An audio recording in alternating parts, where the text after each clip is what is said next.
very hot Wednesday afternoon. As you can probably tell from the background, I finally got my van back and she's running a-okay. Right, we've started another project. It's an old coach house, or what was a coach house, built in, I don't know, about 1840 I think, maybe earlier.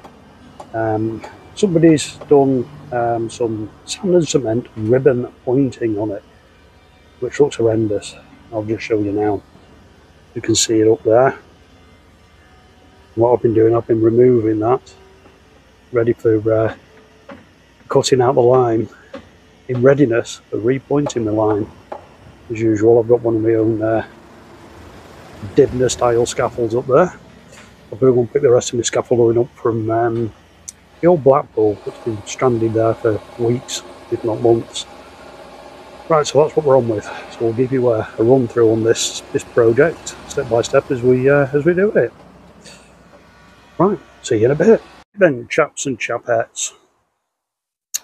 Very windy today. Very very windy and a bit chilly. We had rain overnight. Grim north. Right, so we're back on this coach house. I went up to the old Blackpool and I picked up the rest of the scaffolding. It's now up. Would you like to see it? Okay.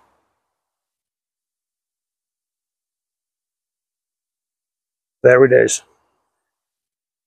It's up. And before anybody comments about, there's no handrails up there, there's no towboats, there's no this, there's no that. And I'm not worried about it.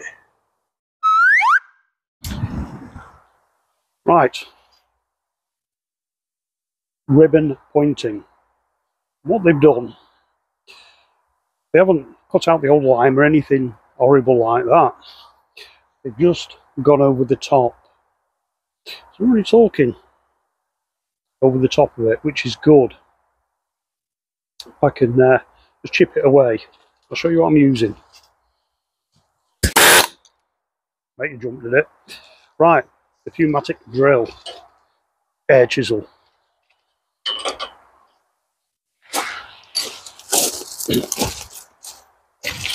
Okay, so watch how easily it breaks this out.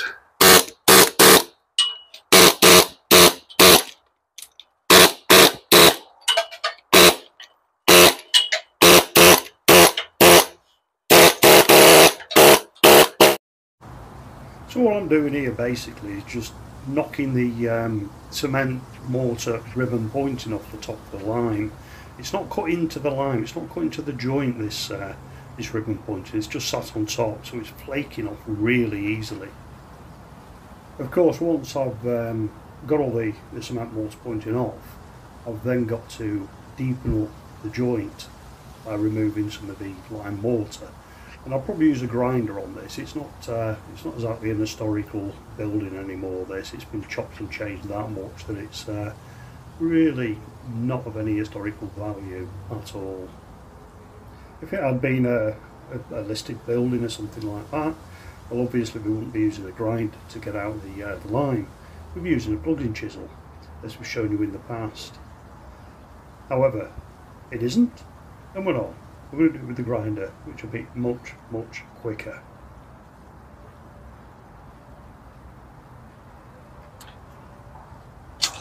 Right, well that's it with the old pneumatic chisel. Got it right this time. This here, this is sand and cement mortar, but it's right through, because big sections of this have been rebuilt. So what I'm going to do, I'm going to cut these out with a grinder, and then I'm going to deepen up the sections that are still in line, and I'll give it all a good washing down, and then we can start line pointing.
time for the cherishing sheets now.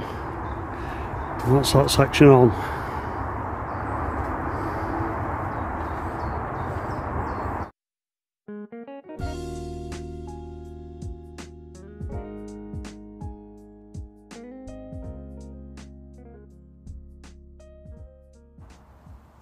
The lime that I'm using at present is a pre-mixed putty mortar, as in a lime putty, not a putty for glazing your windows, a lime putty mortar. I've purchased this one from a company called Cornish Lime, which is obviously down in Cornwall, and it's a CLM 35, which is a combination of a yellow flint sand mixed with the lime putty. It comes wet, you don't have to add water. You might have to knock it up a little bit in your bucket because it does settle, but it's really good stuff. I mean, I've started using this rather than mixing my own because you're pretty much guaranteed a consistent mix right the way through. And when you mix your own, you know, you gauge everything, etc. But sometimes you can get colour differences. You may run out of your sand, for example, order some more. That comes and it's a slightly different colour. Whereas getting the pre-bag stuff, you're pretty much sure that it's going to be consistent right the way through the job. So what's the next step once I've got all this pointing in? Well, I've got to let it pull in. That's kind of like dry up, so to speak. And then give it a compacting with a churning brush. Now normally, I'd probably get about 2 meters, do it with the churning brush, and then get the cherishing sheets on. But for some bizarre reason, it's probably the weather actually, this is taking forever to pull in. So I've managed to get a massive amount on without having to compact it or put cherishing sheets on. I've basically worked right up until the end of the day, and then I've gone over everything with the churning brush and give it all a bit of a drink, and then put on my cherishing sheets and give it another drink. And it's worked out well. I've probably got about 10 meters in today, which is fantastic.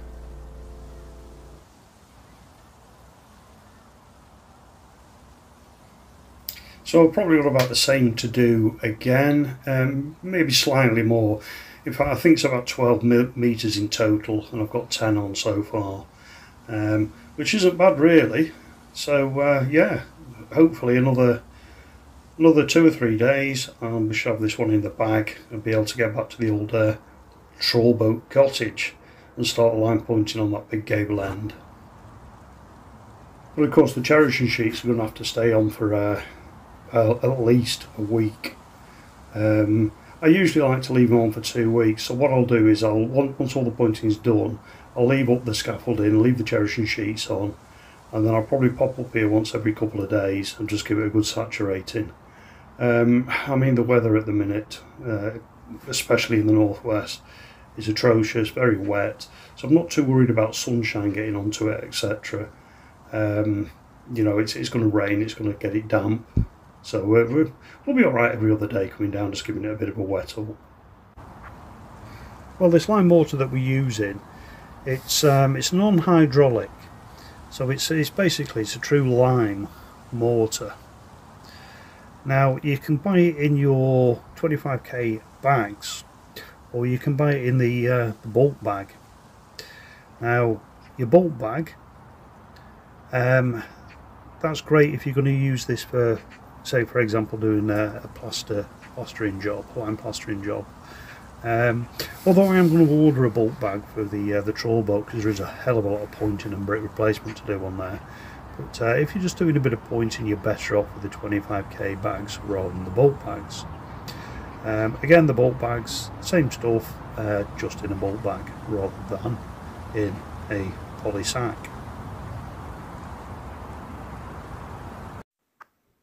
So if anybody's interested in this particular product that I'm using, by all means feel free to get in touch, and I can give you the details of the company and how to order it.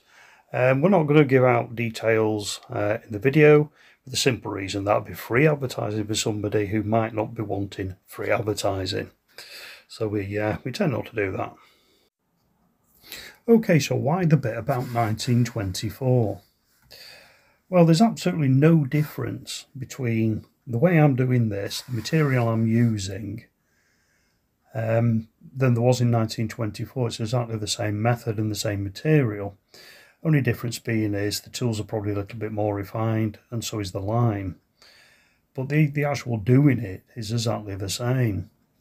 You know, you're chopping out the old mortar, you're wetting it up, you're applying the new lime, you're compacting it, you're keeping cherishing sheets on it, just as they'd have done on a repointing job in 1924. And I picked the year 1924 basically because we're in 2024. But of course, when you think about it, I travelled to this job today using the aid of the old transit van. But back in 1924, your craftsman would most likely have just worked locally, within walking distance. He'd quite possibly have a hand cart as well for carting around his ladders and his tools, and maybe some materials. So if we ignore the security light on the wall there, and we imagine that this is 1924, this is pretty much how it would have looked on film. Not really much difference. Like I said, it's the same techniques, the same material as they were using back then. All very interesting.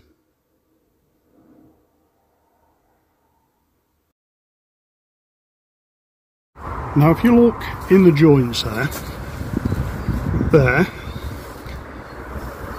and all over, you see the little white bits. Now that's not little bits of muck as such, it's the lime that when it was slaked, little bits that haven't quite slaked, and they've ended up in the mortar. And this is what I was talking about with it being more refined today. Today you're not really, unless you're not doing it right, you're not really going to get these bits in it like that.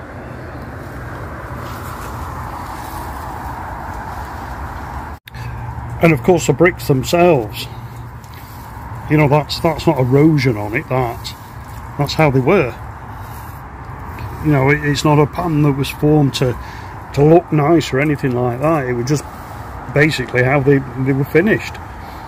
It's handmade bricks, you know, and they're not all identically the same size.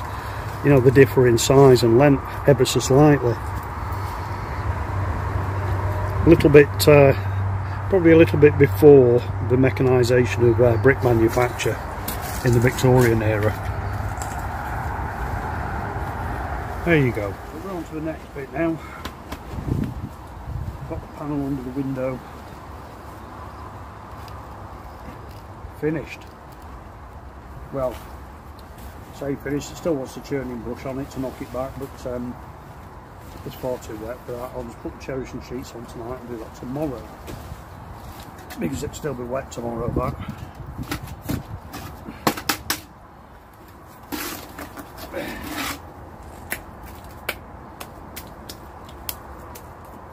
Lovely stuff, this.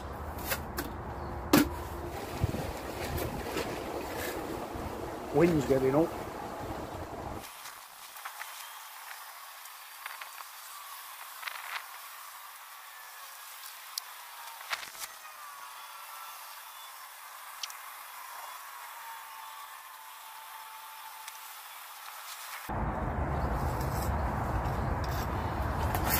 You see, you don't need to be too neat at this stage. You want to make sure that it's not all over your brick, but it doesn't matter if it's a bit ragged here and there. You know, you scrape it off, it doesn't matter.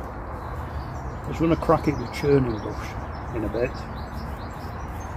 which will change its appearance completely of what it is now.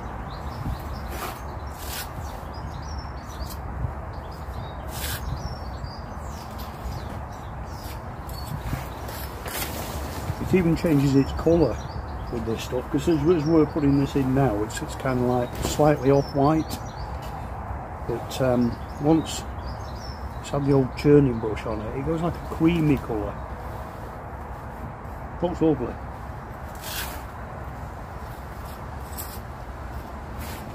More traditional to these brick in appearance.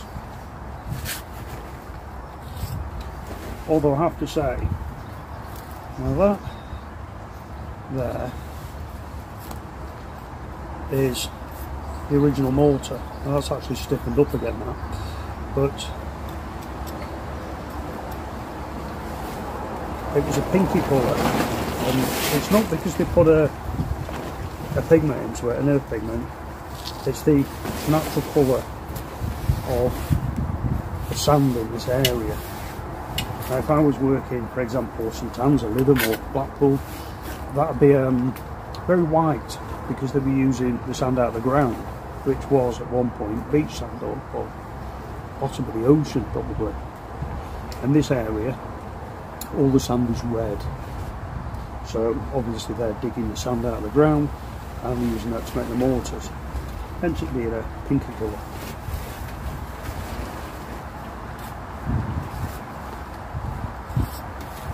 And if it was a listed building, of course, we'd have to reproduce that colour. But because it's not, because this has been chopped and changed beyond recognition, we're just using a standard line, purely for appearance.